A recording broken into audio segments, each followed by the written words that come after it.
Northern Dakota Territory, late autumn, 1883. This was not the kind of place that forgave mistakes. The land was wide, flat, and brutally honest. There were no forests to break the wind, no hills to soften the cold. When winter arrived here, it didn't creep in quietly. It came hard, fast, and without apology. Temperatures could drop 40 degrees in a single night. Wind could strip heat from a body faster than fire could replace it. Out here, winter wasn't a season. It was a test.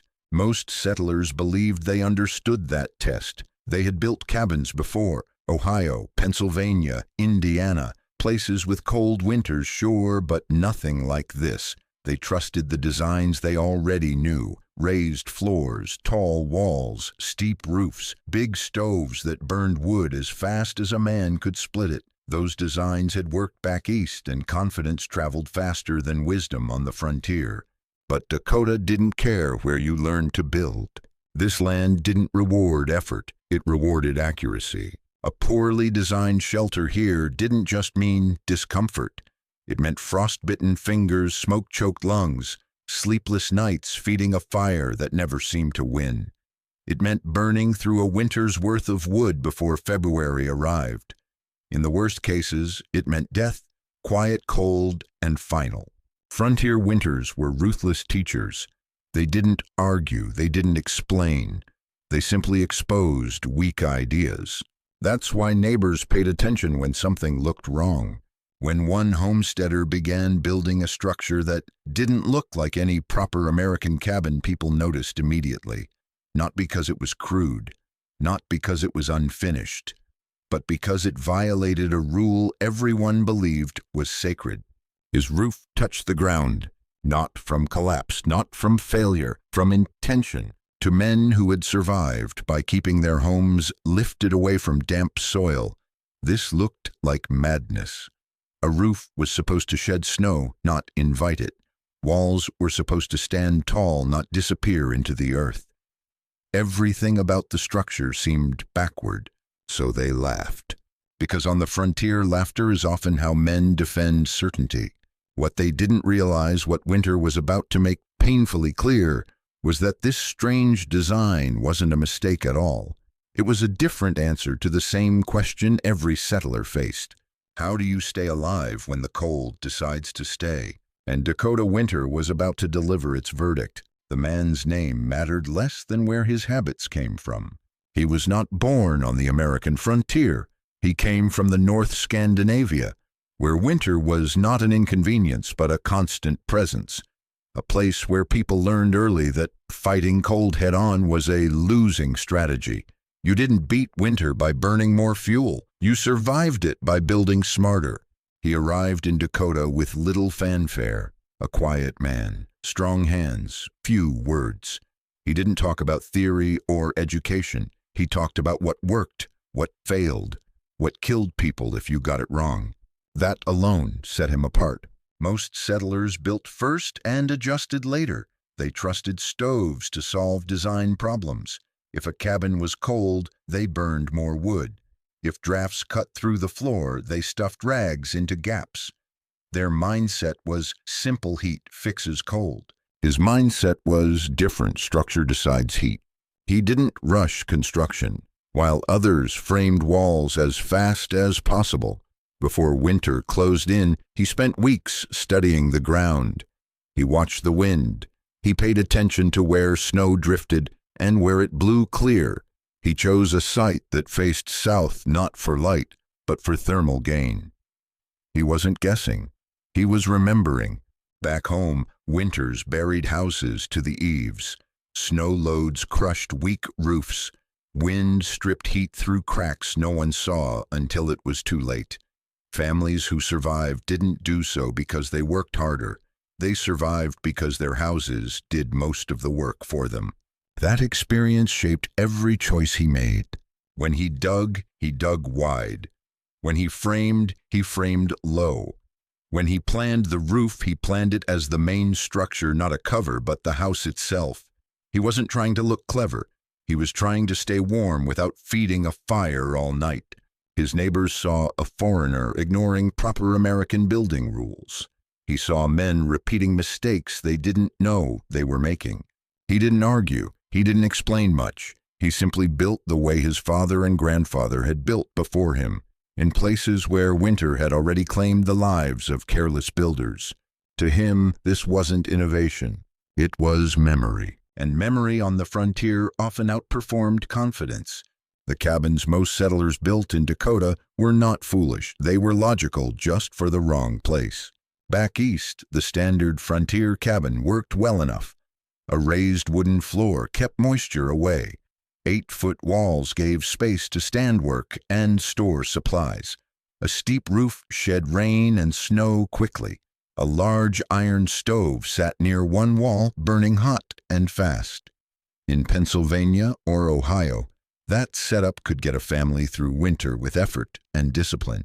Dakota exposed its weaknesses immediately. The raised floor meant to protect against rot became a trap for cold air. Wind slipped underneath and stole heat from below, chilling feet, first then legs, then bones. No matter how hot the stove burned, the floor stayed cold. Men slept with boots on and still woke up stiff. Tall walls created another problem surface area. Every square foot of wall was a place for heat to escape. Thin log walls or simple board construction offered little insulation. Cold soaked in slowly but constantly. The higher the walls, the more heat you lost hour after hour, all winter long. Then there was the wind. Dakota wind didn't push gently, it slammed. It found gaps you didn't know existed. It forced cold air through joints, seams, and corners. Cabins acted like sails catching gusts from every direction. That wind-driven heat loss, what modern builders call convection, made even well-built cabins feel drafty and uneven. The stove was supposed to solve all of this. Instead, it became the problem. To stay warm, settlers fed their stoves constantly. Too much heat near the fire, too little everywhere else. Nights were the worst.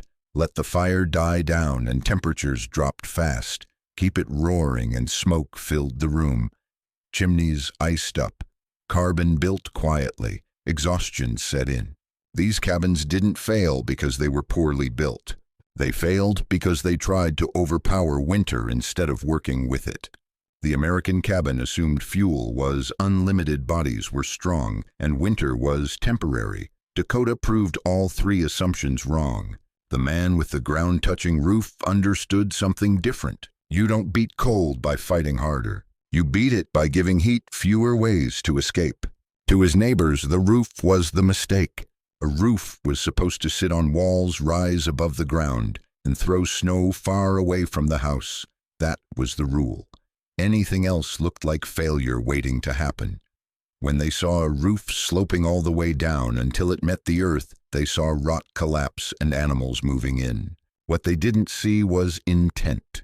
To this builder, the roof was not just protection from weather. It was the most important part of the entire structure. It was the thermal engine.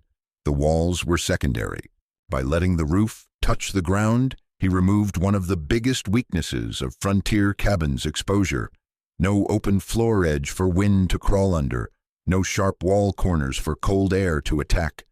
The house didn't stand against the land. It merged with it. The earth around the lower edge of the roof acted like a shield. Soil temperatures, even in winter, stayed far warmer than open air. Heat leaking outward didn't disappear into sub-zero wind. It moved slowly into earth that was already holding warmth. That alone reduced heat loss more than extra firewood ever could.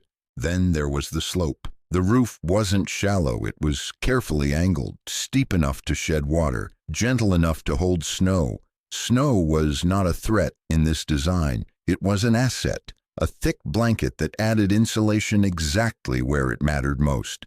The layers mattered too. Timber for strength, bark or natural membrane to stop moisture, thick sod on top for mass, roots left intact so the soil stayed together. Heavy, yes, but stable. And stability was what winter respected. People assumed the roof would collapse under weight. They forgot that snow load was predictable, not mysterious. The frame was built to carry it, spread evenly, no weak points. This wasn't a roof trying to escape winter. It was a roof designed to absorb it. Once you understood that, the design stopped looking foolish. It started looking deliberate, practical, even obvious. But understanding only comes after survival. And winter was just getting started. What his neighbors called strange was in fact very old. Long before sawmills, iron stoves, and rail-delivered lumber, people in cold places had already solved the problem of winter shelter. They didn't solve it with taller walls or bigger fires. They solved it with earth mass and shape. In Scandinavia, turf houses had been built this way for centuries. Thick sod roofs, low profiles, walls partially buried into hillsides. These homes weren't poor solutions. They were refined answers shaped by generations, who learned the hard way what worked and what didn't. Families that built poorly didn't just feel uncomfortable. They didn't survive long enough to pass on their ideas. The same principles existed closer to home. Native American earth lodges on the plains used packed soil timber frames and grass-covered roofs to stay warm through brutal winters. These structures stayed cool in summer and warm in winter with minimal fuel. They were not accidents of culture. They were responses to climate. Even early sod houses, built by desperate homesteaders, followed similar rules, though often without fully understanding why. Earth against walls, thick roofs, compact spaces. The settlers who dismissed these designs as temporary or primitive missed the lesson hiding inside them. Modern builders like to think insulation and heating are new sciences. They aren't. What's new is forgetting. The man with the ground-touching roof didn't invent anything. He remembered it. He carried knowledge that had been tested by snow loads, frozen nights, and fuel shortages long before America existed as a nation. That knowledge said something simple: air is a poor ally in winter. Earth is not. Earth doesn't move. It doesn't steal heat quickly. It holds temperature steady. When you place mass between yourself and cold air, you slow heat loss.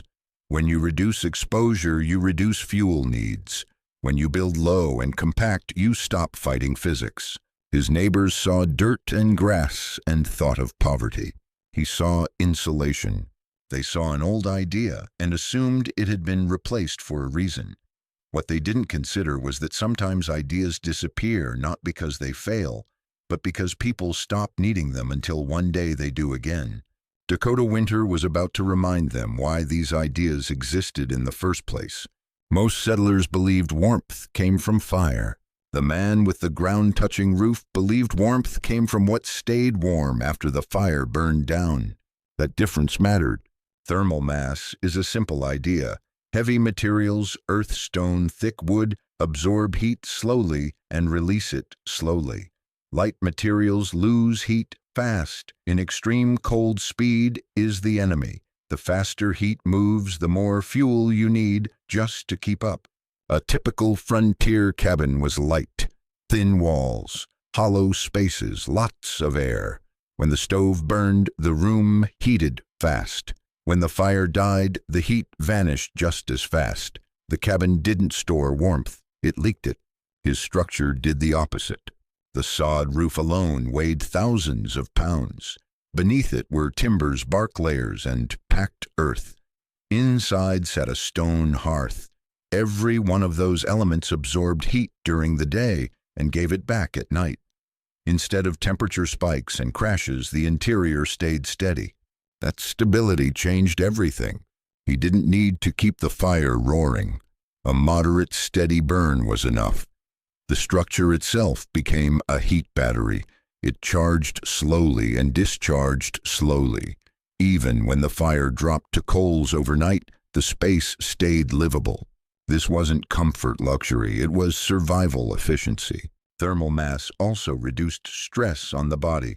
Wild temperature swings exhaust people. Constantly feeding a stove breaks sleep. Poor sleep leads to mistakes. In winter, mistakes get dangerous fast. Inside this house, mornings didn't feel like shock. Floors weren't ice cold, walls didn't drip frost, breath didn't fog inside the room. You could wake up, move, cook, and think clearly without fighting the building itself. That mattered more than people realized.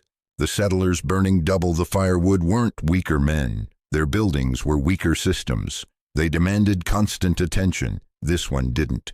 Thermal mass doesn't look impressive. It doesn't glow. It doesn't roar. It works quietly, hour after hour, doing the job fire can't do alone. Winter respects quiet strength, and this house had plenty of it. Winter doesn't just steal heat. It hunts for shape. Most frontier cabins were tall boxes, straight walls, sharp corners, flat faces turned toward the wind. That shape made sense for living space and storage, but it was terrible for cold climates. Winds slammed into those walls, built pressure, and forced cold air through every seam it could find. The taller the structure, the harder the wind worked against it. The ground-touching roof changed the fight completely.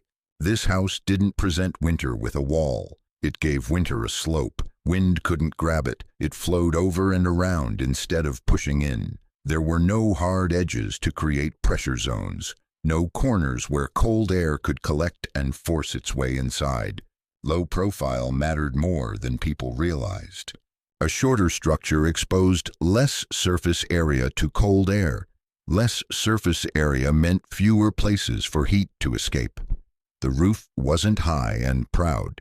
It stayed close to the ground where wind speed dropped and temperatures were slightly more stable. Then there was the interior shape. Instead of tall walls and dead corners, the space was compact and gradual. Warm air rose toward the center peak exactly where sleeping space was placed. Cooler air settled near the edges where food storage and tools could sit without freezing. There were no sharp temperature cliffs inside the building, just a slow gradient. That gradient was the key. In a typical cabin, it might be 75 degrees by the stove and 40 near the floor. That kind of uneven heat makes people miserable and wastes fuel. In this structure, temperatures change slowly as you moved outward. No shock, no constant adjustment. Animals understand this instinctively. Burrowing animals build low, rounded shelters. Snow dens slope. Underground spaces stay narrow. Nature doesn't build tall boxes in cold places. It builds shapes that conserve energy. This house followed the same rule. Geometry decided survival long before firewood did. A better shape meant less work, less fuel, and fewer sleepless nights. It meant a building that didn't fight the environment every minute of the day. When winter came hard, the difference became obvious. The men in tall cabins fought the cold non-stop. This man let the shape of his shelter do most of the fighting for him. Most settlers saw snow as a threat. Heavy snow meant collapsed roofs, blocked doors, frozen travel, and more work. Clearing it was a daily chore. Let it pile up too long and it could crush a poorly built structure. The common belief was simple. Get rid of snow as fast as possible. The man with the ground-touching roof believed the opposite. Snow, when handled correctly, was not an enemy. It was one of winter's best tools. Fresh snow is mostly air, trapped air. That makes it a powerful insulator. A foot of snow can slow heat loss better than several inches of wood. 2 feet can turn brutal cold into something manageable. In nature, animals depend on this. Snow dens, burrows, and drifts protect life by holding warmth close to the ground. Traditional cabins rejected snow. Their steep roofs shed it quickly, dumping insulation onto the ground where it did nothing useful. The roof stayed exposed to wind and open-air bleeding heat all night long. Settlers worked hard to clear snow without realizing they were throwing away free protection. This roof was built to hold it. The slope was gentle enough to keep snow in place, but steep enough to drain meltwater. The sod surface helped grip the snow instead of letting it slide. As storms passed, layer after layer built up, wrapping the house in a thick, natural blanket. The more snow fell, the better the insulation became. Inside, temperatures stayed steady. Outside, the wind howled across the prairie. The snow-absorbed sound blocked airflow and slowed heat loss. It turned a deadly season into a manageable one. People worried about weight. But snow load isn't mysterious. It can be calculated. The timber frame beneath the roof was designed to carry it. Spread evenly, snow became a stable, predictable force, not a surprise. What frightened the neighbors most was what confused them least. They saw snow as danger because they had never learned to use it. They fought winter instead of letting winter help. This house did something radical for its time. It stopped treating snow like a problem to be removed. It treated snow like insulation to be earned. And as winter deepened, that choice paid dividends every single night. Theory doesn't matter once winter arrives. By early January, Dakota stopped being cold and became dangerous. The wind sharpened. The sky went flat and white. Temperatures dropped hard, fast, and without warning. This wasn't the kind of weather that let you adjust slowly. It forced decisions immediately and punished weak ones. The men in conventional cabins felt it first at night. Fires that once seemed adequate suddenly weren't. Stoves were fed every 20 minutes. Miss one cycle and the room temperature crashed. Sleep became impossible. Someone always had to stay awake feeding wood, shaking frost from blankets, checking that the chimney hadn't iced over. Cold found its way in anyway. It crept up through the floor. It leaked through wall joints. It pooled in corners. Breath hung in the air inside the room.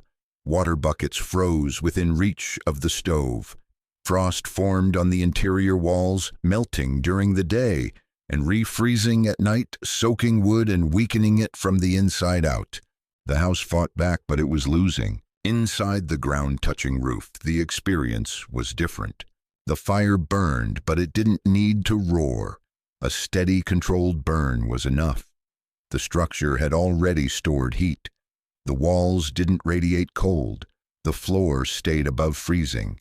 Even as the wind screamed across the prairie, there were no drafts crawling along ankles and knees. At night, the fire was allowed to fall to coals. The temperature didn't collapse. That was the moment that changed everything. In most cabins, night was the enemy. Darkness meant cold winning ground, hour by hour.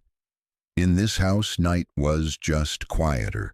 The thermal mass released what it had stored during the day. The snow on the roof thickened. The earth around the structure held steady. Morning didn't feel like survival. It felt normal. That difference showed in the men themselves. Neighbors stumbled out of their cabins, exhausted eyes red from smoke and broken sleep. Hands stiff, tempers short, decisions slower. Winter wasn't just draining fuel, it was draining people. The man in the low house stepped outside, rested. Not because he was tougher, because his building carried the burden instead of his body. Winter had delivered its first test, and one design was already pulling ahead by a wide margin. Frontiermen trusted experience, but winter trusted numbers. As the cold weeks stacked up, comparisons became unavoidable. How much wood was gone, how warm the rooms stayed, how well people slept. Pride could ignore opinions, but it couldn't ignore empty wood piles. In the tall cabins, consumption was brutal. Logs disappeared faster than expected. A winter's supply that should have lasted until March was half gone by late January. Men began counting splits the way others counted days. Every trip to the woodpile felt heavier than the last, and the results still weren't good. Near the stove, the air might hit 70 degrees. 6 feet away, it dropped sharply. At floor level, it stayed cold enough to numb feet. At night, temperatures fell fast. People woke, shivering, fed the fire, waited, then tried to sleep again. The ground roof house told a different story. Fuel use stayed steady, predictable, modest. Wood burned slowly, not desperately. The interior didn't spike hot and crash cold. It stayed within a narrow range, hour after hour. That stability mattered more than comfort. Stable temperatures meant better sleep. Better sleep meant clearer thinking. Clear thinking meant fewer mistakes. In winter, mistakes cut fingers, burn cabins, or leave men stranded in storms. The numbers exposed something uncomfortable. This wasn't a small improvement. It wasn't 10% better. It was half the fuel for better results. That kind of difference wasn't luck. It wasn't a better stove. It wasn't thicker blankets. It was design. Men who had mocked the roof began asking quiet questions. How often do you feed the fire? How warm does it stay overnight? How much wood have you burned so far? Answers came calmly, honestly, without gloating. Pride didn't break all at once. It cracked slowly. Every frozen bucket, every sleepless night, every axe stroke into dwindling woodpiles widened the gap between belief and reality. Winter wasn't interested in who had built the most cabins back east. It only cared about heat loss, fuel, and time. And the math was becoming impossible to ignore. Mockery doesn't disappear overnight. It fades when reality makes it expensive. At first, the jokes simply stopped. No one laughed anymore when they passed the low, earth-hugging roof. They just looked, longer than before. Quietly, men lingered on horseback. Some dismounted. A few pretended they were only stopping to rest their animals. Questions followed. Not public ones, private ones, asked in lowered voices, usually when no one else was around. How thick is the roof? How much snow can it carry?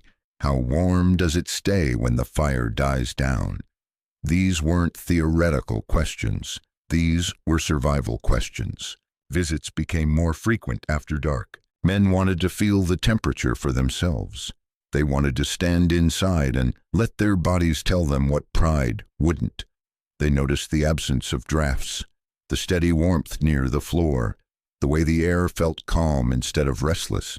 They noticed how little wood was stacked by the door. No one said much at first. Frontier culture doesn't reward quick admissions of error. Reputation matters, confidence matters, but survival matters more. When winter strips comfort away, it also strips excuses. The laughter that once protected certainty no longer served a purpose. One by one, men began acknowledging what they were seeing. Not in speeches, in actions. They brought measuring tapes, thermometers, notebooks. They ran their hands along walls and roof beams, looking for frost that wasn't there. What unsettled them most wasn't that the structure worked. It was how calmly it worked. There was no drama, no constant adjustment, no heroic struggle against the elements. The house simply held its ground, night after night, storm after storm. That quiet performance was harder to dismiss than any argument. The builder didn't lecture. He didn't remind anyone of what they'd said months earlier. He answered questions when asked. He explained when someone genuinely wanted to understand. He knew winter was already doing the convincing. Mockery survives on uncertainty. Once the numbers were clear, once bodies felt the difference, mockery had nothing left to stand on. It didn't die loudly. It died in silence, replaced by something far more dangerous to pride learning. No one wanted to copy the house exactly. Frontier men are practical, but they're also proud. Building the same roof that had been mocked months earlier felt like admitting too much. So instead of copying, they adapted.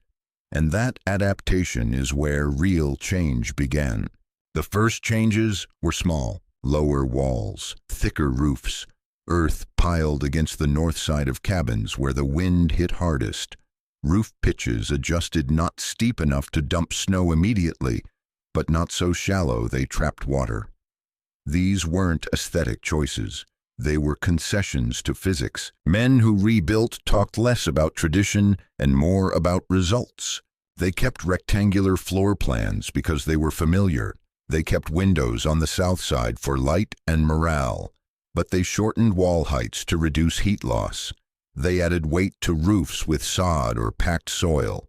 They stopped thinking of earth as something to build away from and started treating it as insulation. These hybrid cabins didn't look Norwegian.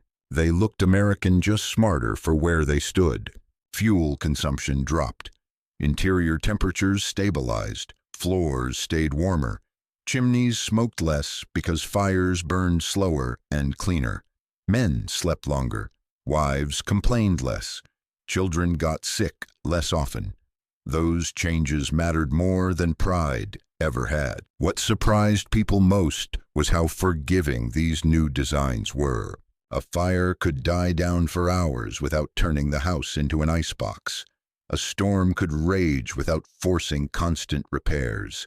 Buildings stopped demanding attention every waking hour. That freed people to work, rest, and think. Winter didn't disappear, but it stopped dominating every decision. These cabins marked a quiet shift in frontier thinking, not a rejection of American building traditions, but an upgrade, a recognition that methods successful in one place didn't automatically belong everywhere. The ground-touching roof didn't replace the frontier cabin. It changed it. And once builders saw that survival improved, when they borrowed old ideas, they started asking a dangerous question. What else had they dismissed too quickly? This story isn't just about the 1880s. It's about what happens when people forget why things were built the way they were and what they lose when they stop asking that question. Modern homes are warm because energy is cheap and constant. If a house leaks heat, we turn a dial. If the wind finds a crack, the furnace works harder. Comfort is purchased, not earned through design. That works until it doesn't. Off-grid living exposes the same truth Dakota settlers learned the hard way. Fuel is not unlimited. Systems fail. Storms cut access. When heat depends entirely on machines, winter regains its power. That's why many modern builders are rediscovering ideas that look suspiciously old: earth-bermed homes, heavy roofs, compact layouts, passive solar gain. They aren't doing it for nostalgia. They're doing it because the math hasn't changed. Thermal mass still works. Earth still holds heat. Low profiles still resist wind. Snow still insulates. Physics doesn't care whether it's 1883 or 2025. What has changed is our patience. The frontier approach required thinking ahead.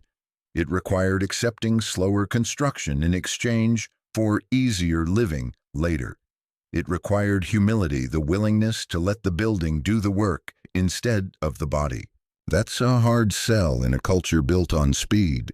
But for people who value independence, resilience, and quiet reliability, these lessons matter.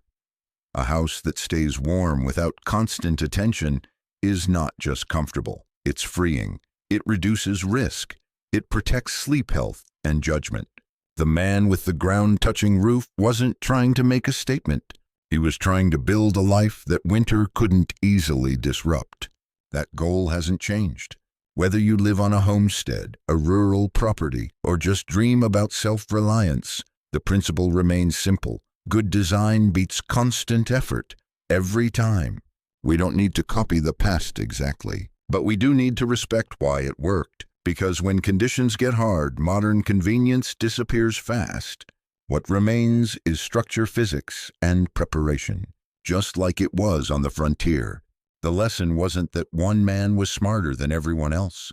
The lesson was that winter doesn't care what you believe. On the frontier, survival stripped ideas down to their results. A design either worked or it didn't. Comfort, pride, tradition, none of that mattered once the temperature dropped and the wind started tearing heat from anything that stood too tall or too exposed. The ground-touching roof survived because it respected reality. It accepted that cold is stronger than effort, that fuel is finite, that human endurance has limits. Instead of demanding constant attention, the structure reduced the problem before it reached the stove. It solved heat loss at the source. That is the core frontier principle we keep forgetting. Don't fight what you can avoid. Don't overpower what you can redirect. And don't assume newer automatically means better. The men who laughed weren't foolish. They were experienced builders using methods that had served them well somewhere else. Their mistake wasn't ignorance. It was assuming success in one place meant success everywhere.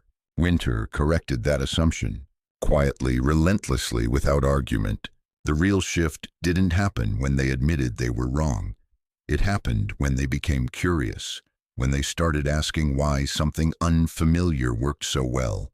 That curiosity, more than any tool or material, is what allowed frontier communities to adapt and survive.